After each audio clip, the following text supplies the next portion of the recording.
Tracy Martin. Tēnā koe, Mr Speaker.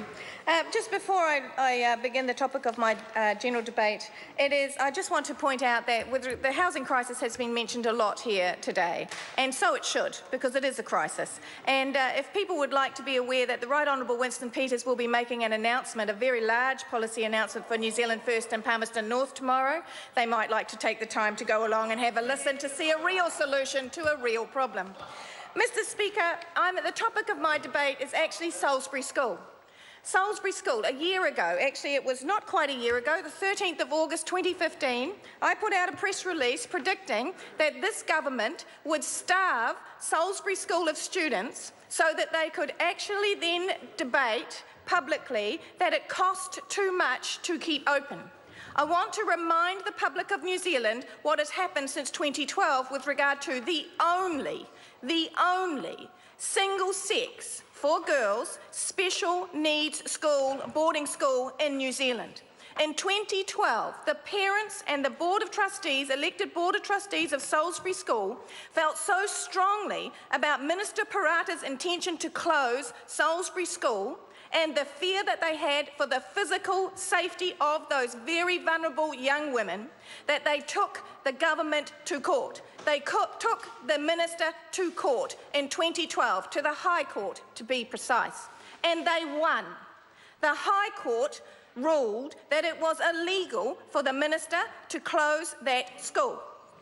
The High Court ruled that by creating a co-educational facility at Hallswell and removing the opportunity of a single-sex, high-needs boarding facility for these young women, that would place these young women at risk of sexual assault. That is the outcome that happened in 2012. Let's talk about the fact that the minister now argues in media releases that it is too expensive for the 9 remaining students at Salisbury School to remain there because the intensive wraparound service is so much cheaper at $27,000. Let's just address the number of students that this government has managed to manipulate down to 9.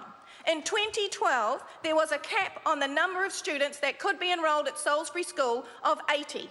If you extrapolate out the current costs that the minister uses herself to say it is now too expensive, if that school was still able to maintain the roll of 80, they had 72 at the time of the court ruling, then it would be cheaper to actually have the students, these young women, at Salisbury School for 24 hours worth of care in a highly educated and supported environment than it would be to put them into IWS. But this government in 2013 halved that cap.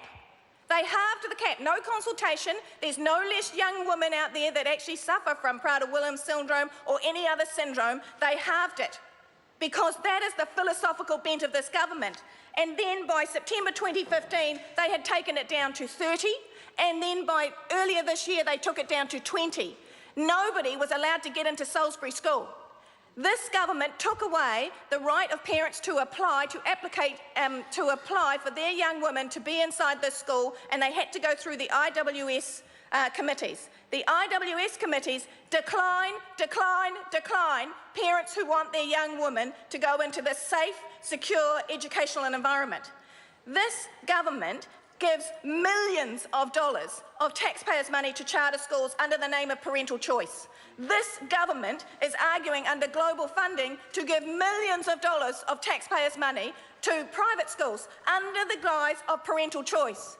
Where is the parental choice for the parents of these incredibly vulnerable young women? Where is the responsibility of this minister should a sexual assault take place at Hallswell, a program, a pilot that this minister put forward, knowing that the High Court had said it was high risk? She immediately, upon the outcome of that court ruling, started a pilot of co-education. And she did it deliberately. This government has deliberately starved Salisbury School of students for this very moment. Mr Smith, this is in your electorate. This is in your electorate, sir, and you stand silently while they put these young women at risk. Shame on you, sir, shame on you. Stand up for this school and stand up for these young women. That's right. The time for this debate has expired.